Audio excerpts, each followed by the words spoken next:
There's lots more bad things coming. Perhaps. Cruella De Vil, Cruella De Vil. If she doesn't scare you, no evil thing will. To see her is to take a sudden chill. Cruella, Cruella De Vil.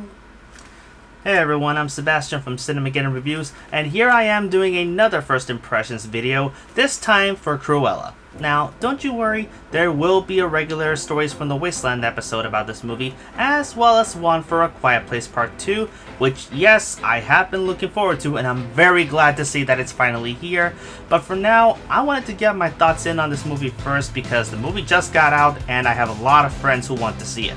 So, let's just get to the nitty-gritty. Is Cruella a good movie? The short answer, yes. The long answer I will save for my Stories from the Wasteland video, but the medium answer is I had a lot of fun watching this, and I didn't have a lot of expectations going in for it either. So why is this movie so... why does this even have to exist, I guess is the question I was asking myself. Cruella De Vil is not a character that I ever looked at and thought, I need to see her origin story. She was entertaining and villainous and kinda scary, but I never thought to myself that she needs her own movie. Especially considering that not only was she good in the first 101 Dalmatians, which even though I don't really care about that movie, I still thought that she was a pretty intimidating bad guy, but she also got a really good live action performance by Glenn Close in the live action 101 Dalmatians movie that came out years ago. So, why do we need a prequel?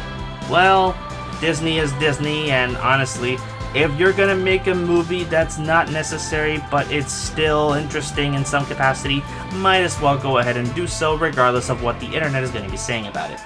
And I did not really have any expectations for this movie, as I said, but like I said, I really had a good time watching this, and majority of that has to do with three things. One, the soundtrack. The movie takes place in the 60s and the 70s, and there's a lot of Queen, Rolling Stones, and The Clash. I'm a huge fan of The Clash, so getting to hear Should I Stay or Should I Go, and also getting to hear Sympathy for the Devil in this movie was absolutely a joy to hear. But one of the other reasons that I enjoyed this is just for how wonderful the characters are written, especially Cruella herself, played by Emma Stone. I don't think I have ever seen a character feel more, I don't want to say sympathetic, but more, you kind of want to see the bad guy win. Like, everyone here is not on any sort of morality scale, except maybe the two goons who are not necessarily evil, but are very complicit in everything that she does, despite their objections. But Cruella herself is a real nasty piece of work, and Emma Stone, God bless her, she gives everything that she's got to this role. It is absolutely one of her best roles I've ever seen, especially considering that the last time I saw her in was in fucking La La Land. It always leads back to You Bet, Jurassic and Justin Paul. So, the movie is, in essence, an origin story. I don't really know why you'd want to make an origin story for Cruella De Vil, but I do see the potential of making live-action movies out of Disney villains. Why? Because we don't ever get to see who these villains are, and we got a really good one with Maleficent, despite what some people have been saying, and honestly, if we're gonna get another one of these, I really hope that we get one for Ursula from The Little Mermaid, and I'm not the only one who agrees with this. Emma Stone herself said it on Twitter. So, why am I talking about this in a positive way? Because this movie would have failed miserably if Cruella herself was a boring character, and she is not.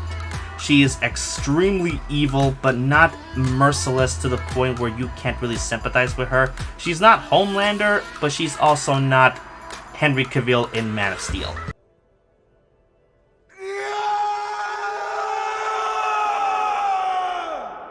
She's ridiculously over the top, but not very over the top to the point where you can't take her performance seriously. She's Glenn Close, but not up there. She's down here. There's Glenn Close, but there's Emma Stone keeping a balance on it. Not here, here. And I didn't think this would actually be possible considering just how much personality this character is supposed to have. and Emma Stone gives a lot of personality to a character that would otherwise not work if not given the best performance possible by the best actress that was given for the role. There's also other characters in this movie, more specifically the Baroness played by Emma Thompson, who is really just the right level of evil to counterbalance the other evil that Emma Stone gives in this movie. Honestly, I kept watching this movie and the first thought that came to mind is, we're basically watching a Disney version of The Devil Wears Prada. If The Devil Wears Prada ended with arson. I'm not going to give you any context for that, you just have to see the movie for yourself. But she is just nasty. She is a monstrous bitch who's extremely narcissistic and cares about nobody other than herself. And there's a really fucked up twist about who she is and how it relates to Cruella as a character. Now, I also want to point one thing out. There's been a lot of discourse on Twitter about why Cruella became who she is, and something having to do with what happened to her mother. Let me say right off the bat, watch the movie before you listen to any douchebag on Twitter telling you that this movie is like this because Dalmatians killed her mom. Yeah, if you see that on Twitter, ignore that because that is not the case. There's a lot of context that is missing, and they're really only saying that because they want to shit on this movie because there's so much bias about live-action Disney remakes or prequels, whatever you want to call them at this point, that I'm getting a little sick and tired of it. This movie does not really belong in the pantheon of greats, but as a live-action movie, it is probably one of the best. Now, the other thing that I really enjoyed about this is the fashion. I know that sounds a little weird, but hear me out on this. For a film that was mostly dedicated to a crazy revenge plot that I'm not going to go into too much detail because if I do so, I'm going to be basically giving away a lot of the movie's secrets, this movie has a really good sense of fashion. I'm not the biggest fan of clothing or hair and makeup, but this was one of the most beautiful looking movies I've ever seen in terms of costume design and makeup. This was absolutely a joy to look at, especially considering how many different cars, how many different suits, how many different dresses, and how weirdly creative everyone looks in this movie. Not a single person, minus the goons, but even then they get their own good sense of style, look the same. Everyone looks distinctively different and very easy to identify on their own merit. You can easily tell who is who, not just because of who they are, but also by what they're wearing. It is a gorgeous looking movie, and I cannot stress enough just how pretty everything looks. The most that I can say in terms of negatives is the way that it was shot. I don't know what it is about this movie, but it feels too gray. Not like Man of Steel gray, it doesn't have a grayscale filter to it, but there's just no color in this. And that's usually not a problem for me because I know what kind of story I'm getting into, but where's the joy for this? And I don't mean to be a dick, but am I the only one who looked at this and made a joke about how this is basically the Disney version of Joker?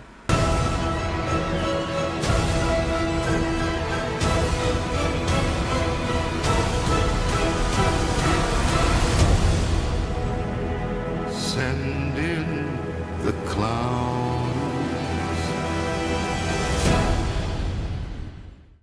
And I don't mean in a sense that Cruella kills anybody. I'm here to let you all know this is a PG-13 movie. There's not going to be any murder.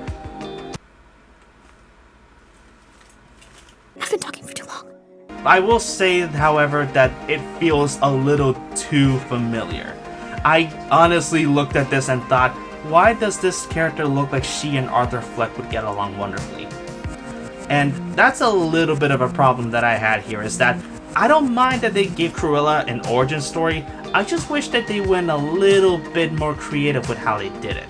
It's not to the point where it's not predictable to the sense where you know what the twist is going to be from a mile away, but I can't really look at this and think, yeah, this is definitely something that was built up and nobody saw coming. Like, it could have been easy to figure out, but is it really necessary?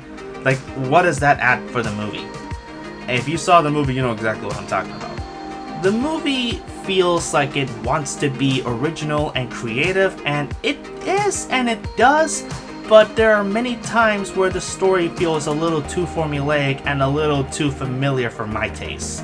And that to me is a little disappointing with just how creative the rest of the movie itself is. However, I cannot deny that the movie overall is just really fun and really enjoyable, and despite this being a Disney movie, it is also surprisingly dark and violent. And, okay, I'm only gonna give one little spoiler. I think this is the first time that I've ever seen a Disney movie where the villain gets blackout drunk. And I mean like on-screen drunk. Now, I'm not talking about like, it's implied that they're drinking, but it's like juice or something. No. She grabbed a freaking, what is that, like a bottle or... I don't know what those things are. I don't drink alcohol, not because I have a sober lifestyle, I just hate the taste. But she is drinking fucking whiskey, and she is drinking her ass off while messing with some clothing in the store that she was working in at the time. And it is absolutely insane that Disney allowed this. They're not going to allow her smoking. They're not going to allow her smoking, but they're definitely going to allow her drinking. Smoking is bad, but drinking is good. Yay! Priorities, sponsored by Disney. Jesucristo. So, Cruella, is it good? Is it bad? It's good, it's enjoyable. I really think it could have been better, but hey, I'm the same guy who thought that the live-action Beauty and the Beast movie was better than the original, so go figure. Now, whether or not you thought it was good or bad is entirely up to you, but if you watched it, let me know what you thought in the comments below. And as always, thank you so much for watching, and if you like what you see here and you want to see more, then be sure to like, comment, and subscribe for more content. And if you would like to support the show, then check out our Patreon page for exclusive content and bonus rewards, including the chance to be able to request for a movie or show for us to review in the future.